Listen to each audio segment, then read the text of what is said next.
Yes, River Talk, still on the air. We're as surprised as you are. Welcome back to it. I'm Jack Murphy. He's Deacon Dawson, and she is Kathy Rigby. Not the gymnast Kathy Rigby, but she's done everything else in life. Anthropologist, author, musician, mom, teacher, and the author of a great book. We talked about it on a previous episode, Fighting Lions with Loo Rolls. And I was scratching my noggin because everyone goes to the loo in Great Britain. She was married to a Brit. So, and she fights lions with loo rolls. Yeah, how do you do that? How do you fight a lion? It's not recommended. It really isn't very effective. My parents had come to visit us, and we took them on safari, of course. And we went to a place that I knew of from doing the work with the baboons. So I knew the Serengeti pretty well. So we went to a place called Sand River, and in those days in Kenya, you could camp wherever you wanted to camp. So we got a camper for my parents and the kids, and they stayed in there, and my husband and I had a tent. And you're sleeping on the ground in the tent, just a canvas tent. And I woke up in the middle of the night with hot breath on my face. And I knew immediately that was lion. And there was only the piece of canvas between us. So I woke my husband, stood up right away, got the flashlight, and we were looking for a weapon for defense. And all we could find was toilet paper. So it got so tense. Go wipe out the lions. Yeah. It got so tense that we just laughed. And started waving toilet paper around. Here, take that, take this, And it worked? Well, we were lucky because they were most likely young and curious and not hungry, most importantly. So thank goodness for that. So we waited for a long time and eventually unzipped the tent and stuck our heads out there with the flashlight panning to see if they were still around. Then we ran as fast as we could to the mobile camper where my parents were, and we slept on the floor. And that hard floor felt so good because we were safe. Well, we want you to feel safe. We've decided if any lions come we in decided here, to go ahead I'll and let you two go at it. decided to bring you a weapon. It's 2-ply, so y'all can share. Yes, it's a good so weapon. much. It's a South Carolina Loo weapon. So hold on to that and Pretty useful. yeah. Yeah. It's a nice print. In fact, I think that's our state flower imprinted on there. Yeah, well, now you have something in the book like that yellow which kind jasmine to of me, but- explains the fighting lions with loo rolls. Didn't you have a little story here about that or something? That you were, read it to. Yeah, read us the story, Aunt Cat. Yeah, Aunt Cat. Read us the story, please. Come on, Aunt Cat. Please. Now I gotta find it. What did I do with it? Oh, come on, Aunt Cat, Okay. before I go to sleep. My parents had come to visit us from the United States. They were apprehensive about many of the new things they saw and had heard about from us. But they still wanted to experience what life was like for us in Kenya. We took them on safari to the Masai Mara to see the magnificent splendor of the iconic teeming plains filled with animals, the boundless, unspoiled space and wildness, where tens of thousands of gazelles, wildebeests, and zebras thundered beneath the great vaulting skies and brilliant sun. Watching them stream across the plains, waves of continuous grunting sounds filled the air, together with the seesaw voices of the zebras. Their hides glimmered as they crossed and recrossed before our car, swishing tails and tossing heads, like a tapestry of animal bodies as far as our eyes could see. This miraculous spectacle never failed to astound us. We could scarcely believe that a place still existed on this earth where one could be amidst surging masses of unmolested wildlife in their natural free state. The tensions of human life eased and lifted at the sight of this wonder, never failing to leave us in marveled amazement. We had rented a camper which my parents and the children slept in. Hugh and I slept in a tent. In those days, you could set up camp along the Sand River, even though there was no official campsite. Our small tent and camper stood alone in miles of wilderness. I knew the Sand River was a place where you often saw lions from my walking safari days with Dr. Joe Popp and the Harvard Baboon Research Team.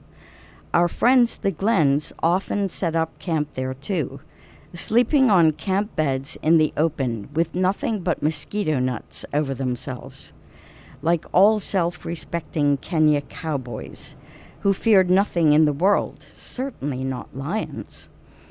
During the night, without the usual warnings of roars or deep guttural grunts, we were awakened by the sound and feel of hot breath on our heads from the other side of the canvas tent.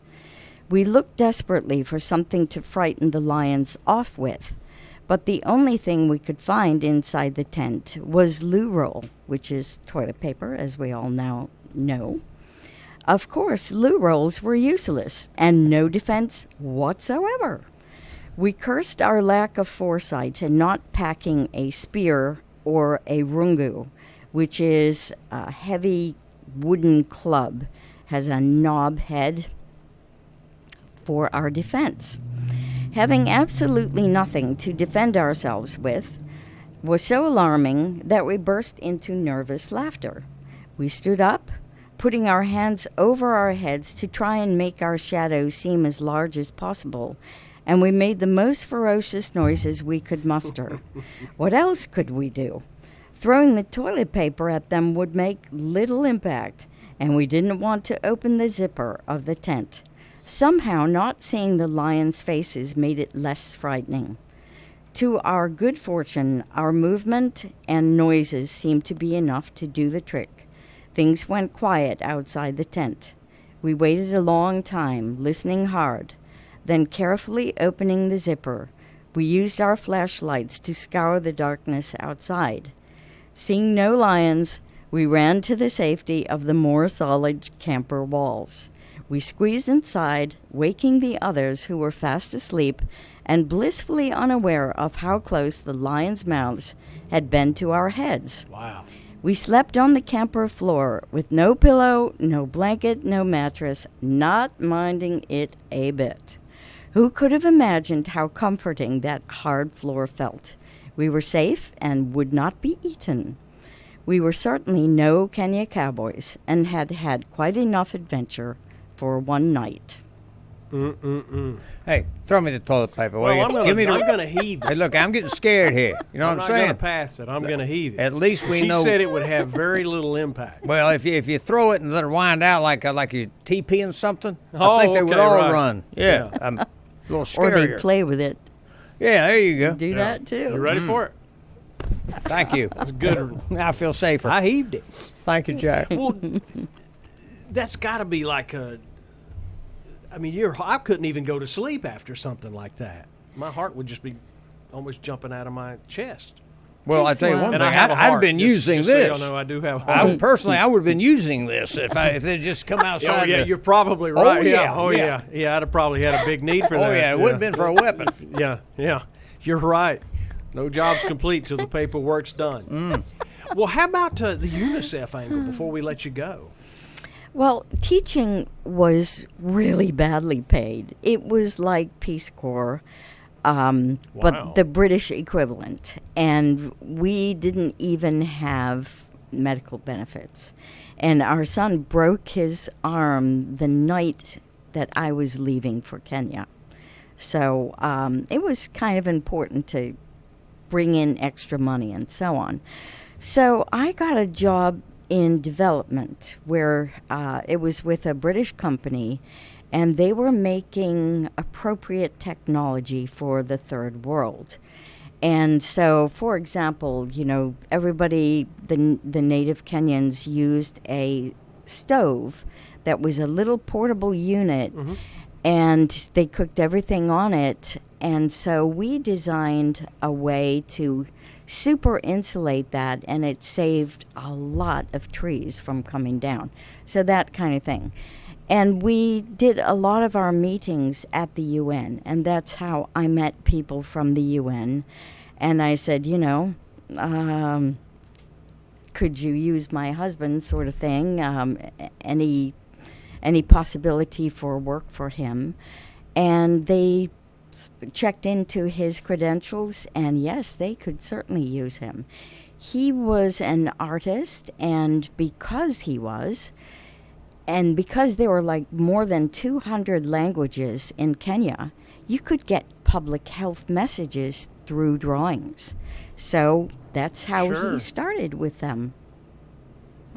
He was a freelance for 5 years because the Brits were overrepresented and he was British. So, Good but eventually, stuff. We got to get you back into the new year and have you back as a regular visitor. Let us know how the book's going. It would be great for this time of the year. A perfect little stocking stuffer. You can get it, I believe she said, at Amazon. At Amazon or from me directly. And how do we find you directly? Just follow the toilet paper roll?